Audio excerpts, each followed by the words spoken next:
अस्सलामुअलैकुम student, welcome back to my YouTube channel. Hope आप सब लोग खैरियत से होंगे। आज हमने पाक स्टडी का लेक्चर नंबर 4 कवर करना है। लेक्चर शुरू करने से पहले मेरे चैनल को सब्सक्राइब कर दें, साथ साथ बेल आइकन को भी प्रेस कर दें। इसमें हमने सर सैयद अहमद ख़ान की ज़रा थोड़ी सी और कंट्रीब्यूशन जो है पढ़नी है। ठीक है, वो कहाँ पैदा हुए? दिल्ली में 1817 में पैदा हुए। ठीक है, सबसे पहले उन्होंने जो है ईस्ट इंडिया कंपनी ज्वाइन की, जो कि उनके ग्रैंडफादर जो हैं उनके अंडर थी बर्मा में। ठीक है, सर सैयद ने जो है अपना जो इंग्लिश में उनका इंटरेस्ट था वो उनकी फैमिली के थ्रू ही था कि वो चाहते थे इंग्लिश में तमाम मुसलमान भी अपना जो है इंटरेस्ट पैदा करें। ठीक है, फिर जो है वो 1839 में हेड क्लर्क बन गए थे ब्रिटिश में। ठीक है, फिर वॉर ऑफ इंडिपेंडेंस 1857 में हुई थी। मैं पहले आपको बता चुकी हूँ कि सन बहुत जो इम्पोर्टेंट है। ठीक है, डेट्स बहुत इंपॉर्टेंट है और बार बार वॉर ऑफ इंडिपेंडेंस का तो जिक्र बहुत दफ़ा आया, अब तक तो याद हो ही चुका होगा। 1841 में उन्होंने एग्जामिनेशन पास किया था। ठीक है, वो सब जज बन गए थे। फिर वो 27 मार्च 1898 को उनकी जो है वफ़ात हो गई थी। अलीगढ़ में उनको दफन किया गया था।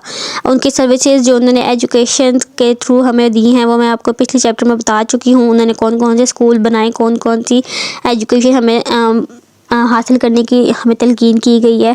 ठीक है, वो सब हम पहले चैप्टर में पढ़ चुके हैं।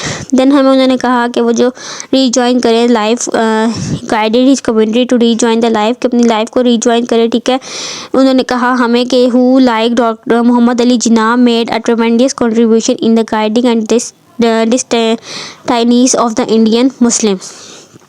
सर सैयद ने हमें कहा कि फ्यू लीडर्स जो है जिन्होंने मुस्लिम इंडिया को कहा, मुस्लिम्स ऑफ इंडिया को कंट्रीब्यूशन दी, उनको बताया, डेस्टिनेशन दी उनको, उनमें से कहा जाता है मोहम्मद अली जिन्ना हमारे लिए सबसे आगे हैं। ठीक है, तो सैयद अहमद ख़ान ने सिर्फ एजुकेशन के ऊपर फोकस नहीं किया, उन्होंने पॉलिटिक्स में भी अपना इंटरेस्ट था उनका। ठीक है, उन्होंने मिसअंडरस्टैंडिंग जो मुसलमानों और ब्रिटिश में थी, उन्होंने जो भी पास्ट में जो भी उन्होंने देखा कि क्या मसला था, उन्होंने कहा बस मिसअंडरस्टैंडिंग जो है वो ख़त्म होनी चाहिए। ठीक है, फिर उन्होंने मुसलमानों को मोटिवेट किया कि वो मॉडर्न एजुकेशन भी हासिल करें, ये नहीं कि वो जस्ट वेस्टर्न एजुकेशन हासिल करें, मॉडर्न भी हासिल करें और मॉडर्न जो एजुकेशन है उसमें एक्सपेंशन होगी और वो अपने लिए स्टैंड ले पाएंगे। ठीक है, फिर उन्होंने क्या किया, उन्होंने ब्रिटिश कॉन्फिडेंस को जीता और cordial relationship by saying their life during the war of independence.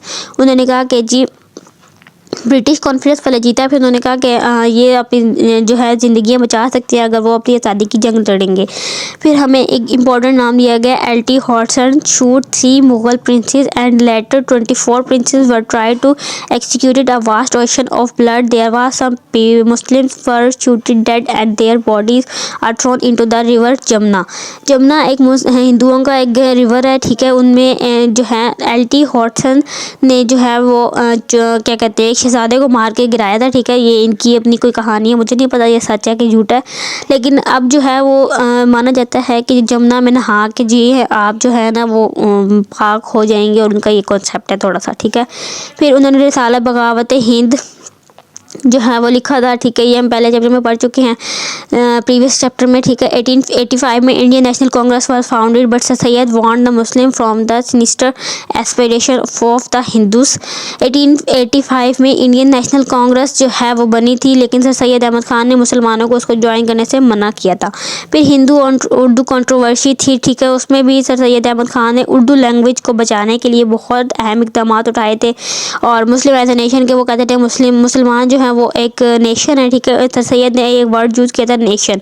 अब ये भी आपसे एमसीक्यूज में पूछ सकते हैं कि किस इंसान ने नेशन का वर्ड यूज़ किया था मुसलमानों के लिए, तो वो सर सैयद अहमद ख़ान है। फिर 1883 में saying that the majority would override the interest of minority, के जी मेजॉरिटी जो है वो माइनॉरिटीज़ के जो हकूक़ है ना वो ओवरराइड कर रहे हैं, उनको ले रहे हैं, उनको उनके हकूक़ नहीं मिल रहे, इक्वलिटी जो है नहीं बन पा रही। United patriotic association. ठीक है, 1888 में उन्होंने पेट्रियोटिक एसोसिएशन एक थी ज्वाइन की थी। ठीक है, जिसमें propaganda of Congress Muslim and Hindus जो है वो ज्वाइन हुए थे। ठीक है, कांग्रेस भी ज्वाइन हुई थी, मुस्लिम थी और हिंदू भी। फिर मोहम्मदन डिफेंस एजुकेशन जो कि 1893 में दिसंबर में बना था वो बनाया गया और उसका पर्पस था कि मुसलमानों के जो है पॉलिटिकल, रिलीजियस और सोशल राइट जो है वो बचाए जा सके, उनको प्रोटेक्ट किया जा सके। नेक्स्ट हमारे पास लेक्चर नंबर 5 स्टार्ट हो गया। नेक्स्ट लेक्चर में मिलेंगे, तब तक मुझे इजाज़त दीजिए। अल्लाह हाफिज़।